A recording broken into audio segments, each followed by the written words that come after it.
Muy bien, amigos, lo señalado, está aquí con nosotros ya el ingeniero Edmer Trujillo Mori, quien es el ministro de Vivienda, Saneamiento o Construcción y Saneamiento aquí en el Perú. Hace poco nomás asumió la gran responsabilidad para dirigir este portafolio. Ministro, un placer tenerlo aquí presente realmente. Muy buenos días, periodistas de Perea.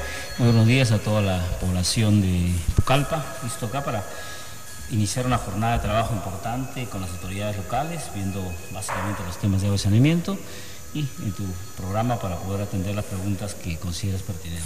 Perfecto. Primero quiero conocer un poco y que conozcan la población. Usted es ingeniero de profesión, ¿no? Egresado en 1994 de la Universidad Nacional de Ingeniería. Qué bien que tenemos aquí, porque siempre, a veces, digo yo, que se colocan a profesionales que no hacen honor realmente a su profesión. Un contador, de repente, en otro sitio, o en esta cosa que podría ser, ¿no? Usted es ingeniero sanitario, ¿no? Pero que también tiene algunos posgrados. Usted trabajó en Moquegua, trabajó en Trujillo, trabajó, bueno, en varios sitios. Creo que tiene una vasta experiencia sobre eso. Bueno, sí, en todo caso, yo le agradezco sus palabras. Sí, yo soy ingeniero sanitario de profesión. Yo fui formado en la Universidad Nacional de Ingeniería entre los años 87 y 92. Egreso el año 92, me titulo como ingeniero sanitario el año 94.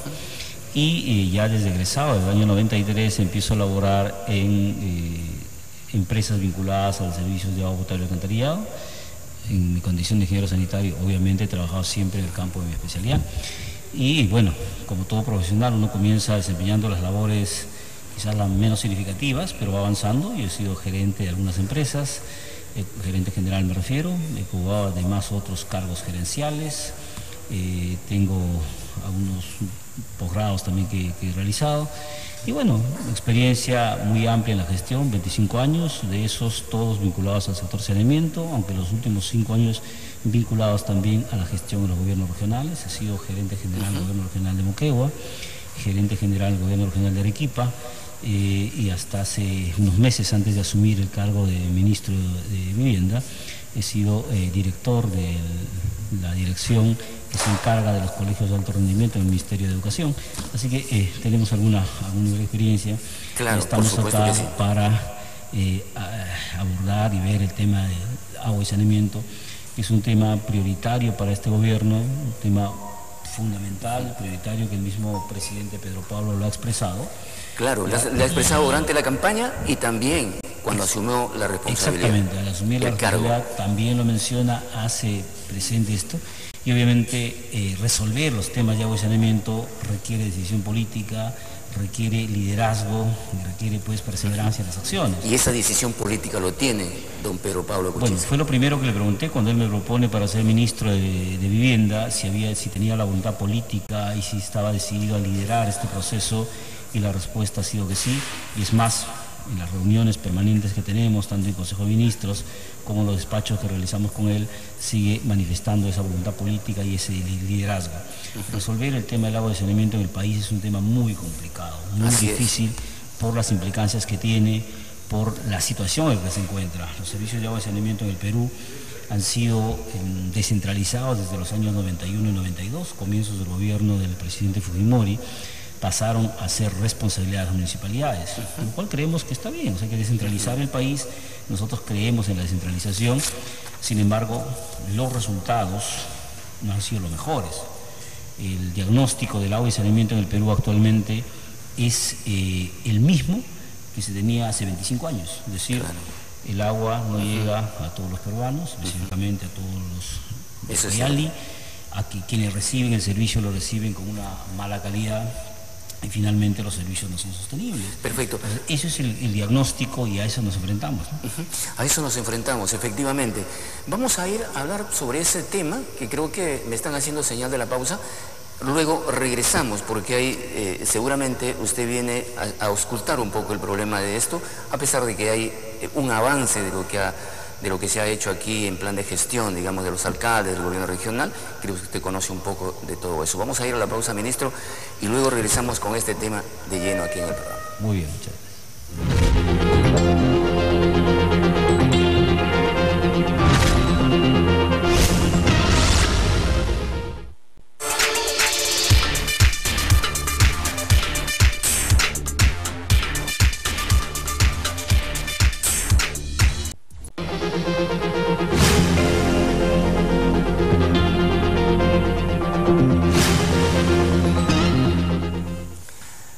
amigos, continuamos entonces con la entrevista al ministro de Vivienda, Construcción y Saneamiento aquí, al ingeniero Edmer Trujillo Moria. Bueno, el tema, vamos al tema. Usted está aquí precisamente, ya tiene un grupo de avanzada que ha venido a hacer un poco el trabajo, ¿no? A empaparse más el problema de lo que ya usted conoce. Ministro, ¿cuál es su itinerario a cumplir? Sé que usted va a estar reunido con los alcaldes, pero que también va a colocar una primera piedra de lo que será el mejoramiento de la carretera Pucallpa a Yarinacocha. Bueno, mire, nosotros venimos a realizar un trabajo con las autoridades locales, gobernador regional y alcaldes de la región. Y venimos a abordar el tema de la región. O sea, no nos venimos a ver agua y saneamiento de la ciudad de Pucallpa, sino de la región en su conjunto. El agua y saneamiento es un tema difícil, complicado, que tenemos que abordar en todo el país, y nosotros venimos realizando viajes a las diversas regiones para abordar el tema completo de la región. En ese sentido estamos acá para ese fin. Vamos a hablar a las 9 de la mañana, tenemos una reunión con el gobernador y con los alcaldes. Ahí debemos hablar de la problemática, y nosotros en específico venimos con 3 objetivos muy claros. El primero, nos preocupa mucho que en el país y también en la región Cayali hayan obras paralizadas. ¿Hay obras Las paralizadas? Obras paralizadas no son otra cosa más que recursos que están enterrados, que no están cumpliendo el objetivo para el que han sido considerados. Es un tema que preocupa en el país. Segundo tema que venimos a ver es que proyectos están ejecutándose y queremos que se adopten las acciones para que estos proyectos no paralicen, no tengan dificultades en su ejecución. Si estos proyectos tienen financiamiento del gobierno central, para el próximo año está garantizado. Un tercer tema que venimos es a conversar en una etapa inicial para poder armar una cartera de proyectos completos para resolver el problema del agua y saneamiento en la región.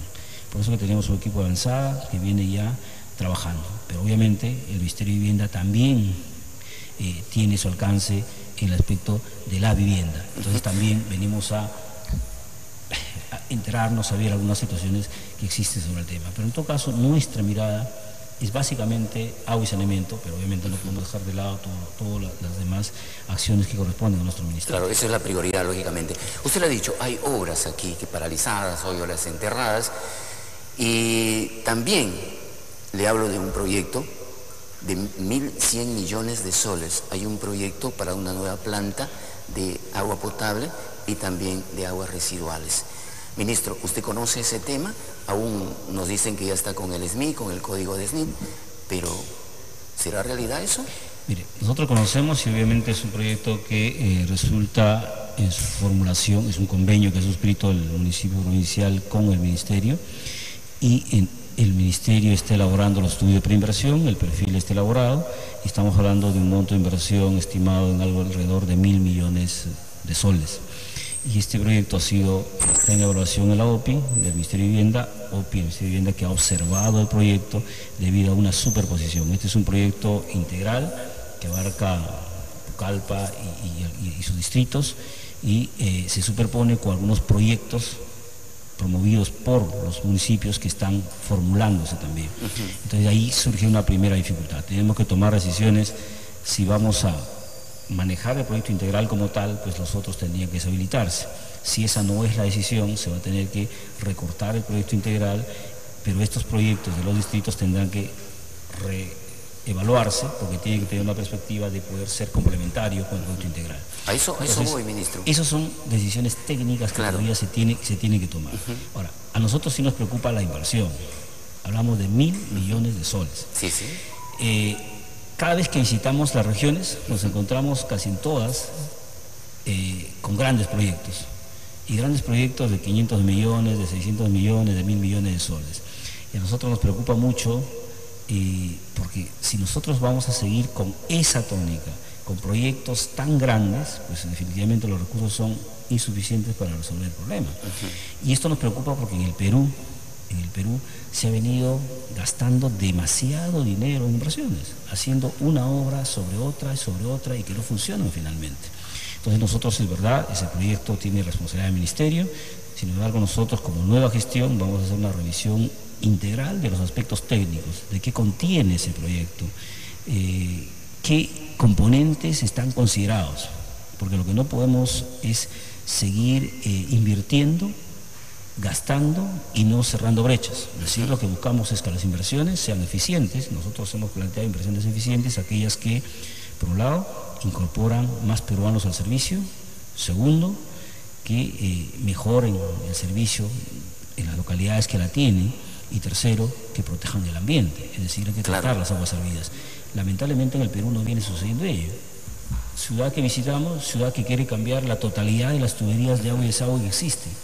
Eso es insostenible, así no es posible mantenerlo. Claro, Entonces tiene que haber una mirada técnica y esa es la que vamos a imponer nosotros, ¿no? Ministro, lo que quiero interpretarlo es de que la situación es de que esto de los 1.100 millones de soles, este proyecto, lógicamente que es ambicioso, pero usted me dice que solamente es para Callería, ¿no? Pero para las zonas rurales, imagínense, eso no va a ir.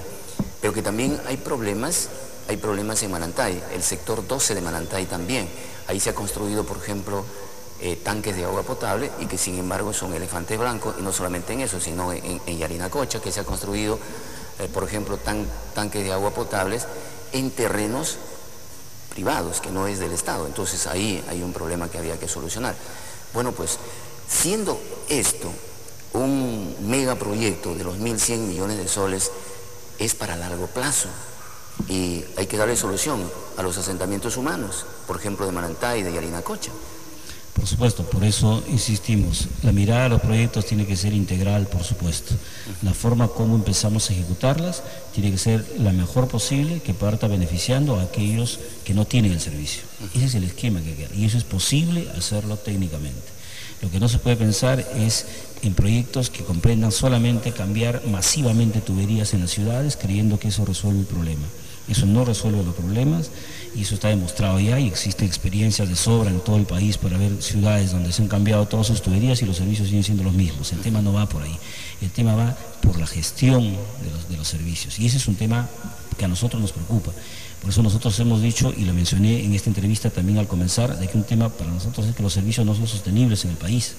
Y la sostenibilidad pasa por dos temas muy claros. Primero, tener un operador, un prestador eficiente. En el país, y específicamente en Ucayali, los prestadores no son otra cosa que Emapacop, la empresa de saneamiento, la EPS, para la provincia de Coronel Portillo, y para las demás provincias son los municipios, son las municipalidades, y en las zonas rurales son las JAS. Esos tres operadores, EPS, municipalidades y la JAS, tienen que ser operadores eficientes, modernos, capaces de poder administrar su infraestructura, autónomos, capaces de manejarse con autonomía, no con decisiones que salen de los aspectos técnicos. Y en segundo lugar, esos operadores necesitan contar con los recursos que les permitan garantizar la operación y el mantenimiento de la infraestructura. Y eso nos lleva, aunque no nos guste, aunque sea un tema impopular, nos lleva a hablar de las tarifas. Claro. Traer el agua desde donde se capta y que en mi casa abra el caño y el agua caiga, necesita una gran inversión primero en infraestructura. Porque como usted comprenderá, desde el momento en que se tome el agua hasta que llegue a mi casa, pasa por una serie de tuberías y de canales para que pueda llegar. Eso tiene un costo la infraestructura. Lógico. Pero además de eso, esa agua no llega sola. Llega por infraestructura, sí, pero por esa infraestructura que alguien administra, que alguien maneja, que alguien opera. Esos costos también tienen que ser asumidos. ¿Por qué? Porque recibe el servicio. Entonces nosotros decimos, desde el Ministerio, el agua es un derecho humano, sí, nadie lo puede negar. Pero el agua tiene un valor. Y ese valor hay que reconocerlo como tal. Y eso pasa por la tarifa. Entonces, ¿es impopular hablar de tarifa? Sí, señores, es impopular. Pero si queremos nosotros servicios sostenibles en el tiempo, tenemos que hacer que la tarifa tenga una relación directa con la calidad del servicio que se recibe. Claro, se cae en un círculo vicioso, donde por un lado la población reclama un mejor servicio y se resiste a pagar, y por el otro lado tienes al prestador que dice, no puedo mejorar porque no me pagas. ¿Cómo se rompe eso? Con inversión. Y eso es nuestro rol. Para eso nosotros estamos acá, para poder invertir, para hacer que la gestión mejore, que los servicios mejoren y consecuentemente haya una relación entre la tarifa y la calidad del servicio. Pero eso lo tenemos que hacer. De lo contrario, en el Perú va a seguir pasando lo que ya conocemos. Si usted recorre el país, y seguramente en Ucayali sucede lo mismo, va a encontrar que una obra se construye sobre otra y sobre otra. Hace 5 años se construyó una obra, hoy ya no funciona y entonces estamos buscando construir otra. Esa es la realidad. Mira, en Mapacopsa, por ejemplo, seguramente lo va a visitar. Sí, lo vamos a visitar. Está a punto de colapsar. Estuvo acá la OTAPS, ¿no? A través de su oficina, pero veo que las cosas no han cambiado, ¿no? Han cambiado mucho, ¿no?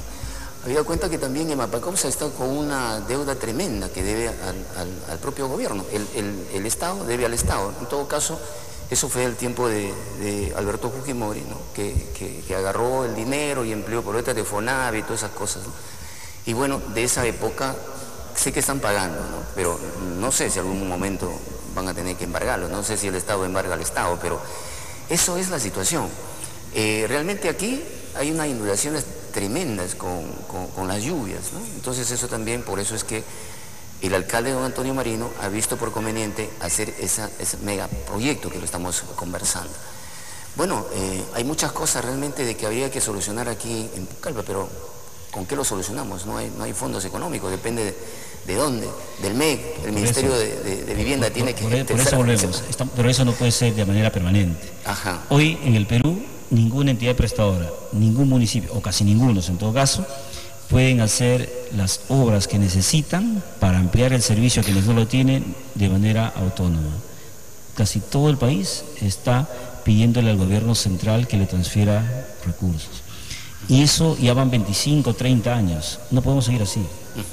No podemos seguir así. ¿Y en algún momento ustedes han pensado privatizar? No, para nada. Y lo hemos mencionado, lo ha mencionado el presidente Pedro Pablo y las posibilidades de entrevista que he tenido yo también, es que no vamos a privatizar. Lo que sí vamos a hacer son operadores eficientes, prestadores modernos, capaces de administrar su infraestructura. Y Mapacop deberá comenzar para ello.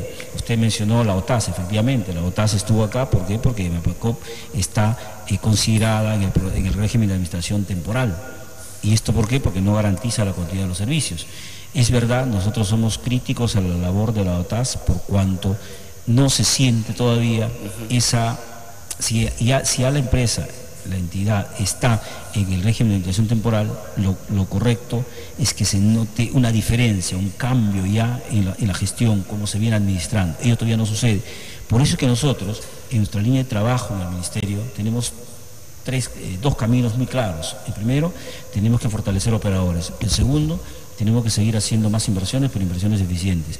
Todas ellas se tienen que hacer con mayor rapidez, con mayor celeridad, y para eso necesitamos adecuar el marco normativo. Precisamente en ese contexto de adecuar el marco normativo es que se han obtenido ya la delegación de facultades y tenemos a los equipos trabajando para adecuar ese marco normativo.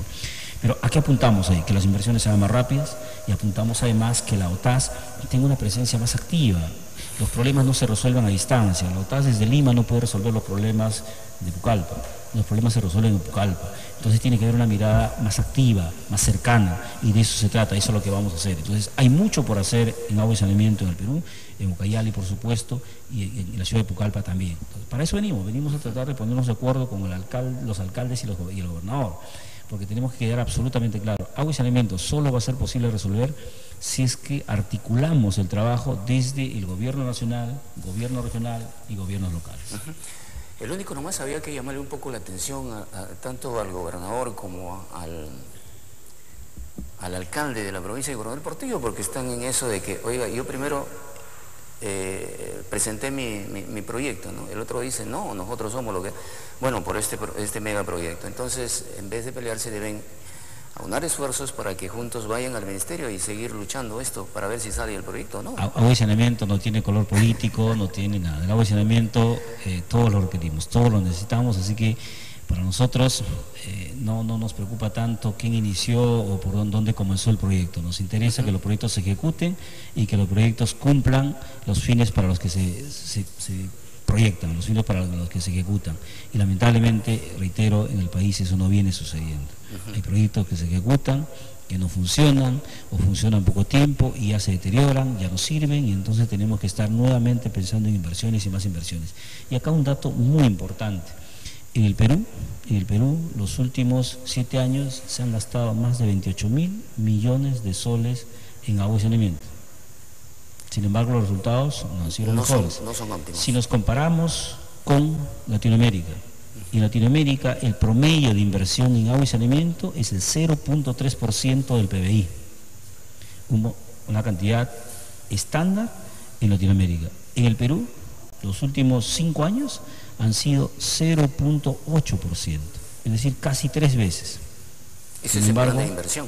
En inversiones, y sin embargo no hemos avanzado lo suficiente. Entonces uno se pregunta, en el Perú, ¿la calidad de los servicios tienen que ver con falta de recursos o tienen que ver con gestión? La respuesta es muy clara.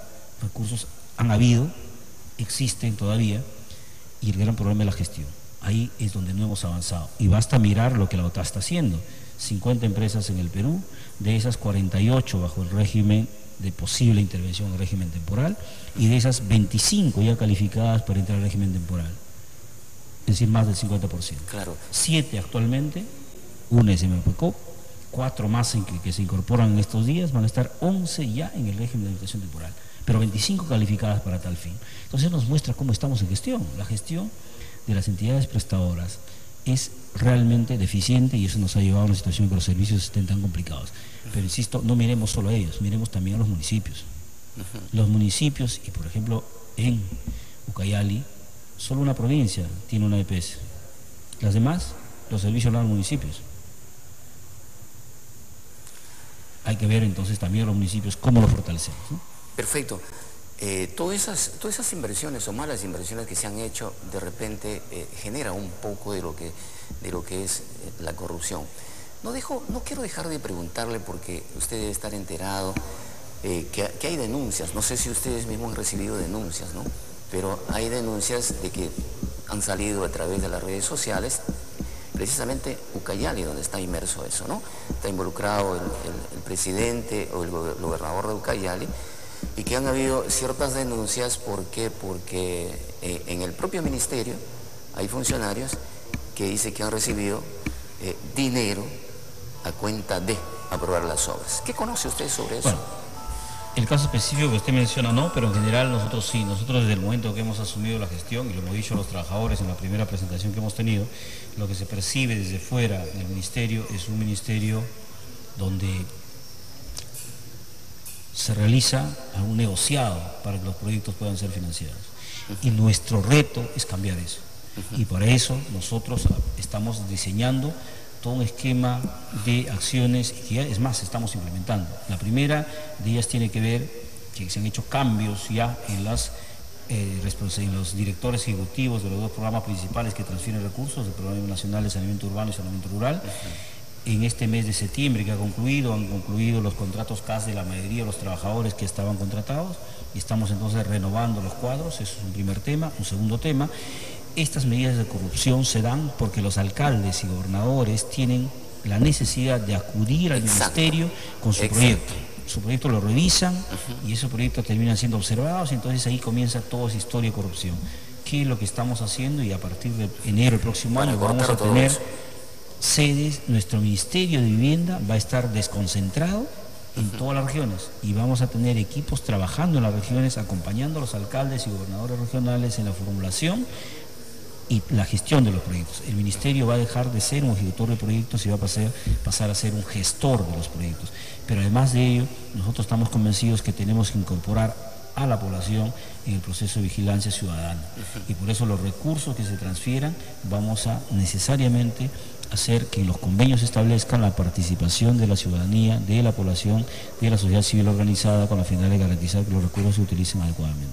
90 días que les ha dado precisamente el Congreso de la República, ¿no?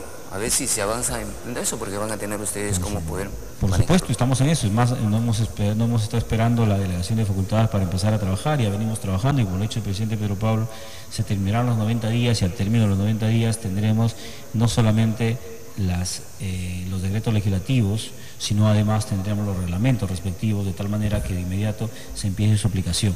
Pero eso es una parte de la adecuación normativa. La otra parte de la adecuación normativa es aquellas resoluciones, directivas, decretos que no tienen rango de ley, sobre los cuales ya venimos trabajando. Nosotros, por ejemplo, un tema central es que vamos a hacer que todo el procedimiento de asignación de recursos a los diferentes proyectos de los gobiernos regionales, gobiernos locales, es decir, en todas las regiones, van a ser procesos objetivos. Esas medidas para revisar si son elegibles o no, si son admisibles o no, van a ser totalmente modificados. A finales del mes de octubre debemos tener ya los documentos terminados y en noviembre debemos aprobarlos y ponerlos en vigencia. De acuerdo. Todos los procesos tienen que ser transparentes. No hay mejor forma que enfrentar el problema del agua y saneamiento haciendo que la asignación de recursos sea transparente, pero además técnica, que responda a las necesidades, que responda al requerimiento de cada una de las regiones. Ministro, ha sido un placer tenerlo aquí presente a través de Esférico Noticias y muchas gracias, le esperamos siempre aquí, las puertas están abiertas para poder conversar con usted referente a estos temas realmente que necesita el apoyo tremendo de la población que nos está escuchando, lógicamente espera mucho de este ministerio. Muchas gracias. Muchas gracias. Un saludo a todos la población de Pucallpa. Señoras y señores, nos vamos a una pequeñísima pausa comercial del programa y bueno, estamos con lo último de la información aquí al estilo nuestro. Esférico Noticias. Volvemos.